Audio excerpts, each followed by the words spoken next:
माझं नाव विहार रविकुमार तावडे आहे. मी इयत्ता 4थी मध्ये शिकत आहे. माझ्या कविताचं नाव झाड आहे.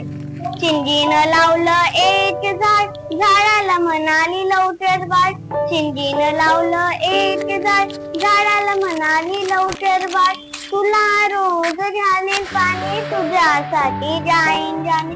तुला रोज घालील पाणी, तुझ्यासाठी जाईन जाणे. चिंगीनं लावलं एक झाड, झाडाला म्हणाली लवकर वाढ. चिंगीनं लावलं एक झाड, झाडाला म्हणाली लवकर वाढ. ज्यानी ऐकून फुले फुलतील, फुलपाखरांचे तवे झुलतील. ज्यानी ऐकून फुले फुलतील, फुलपाखरांचे थवे झुलतील. चिंगीनं लावलं एक झाड, झाडाला म्हणाली लवकर वाढ. फुलतील फुल छान छान, हसत राहील पान. धन्यवाद.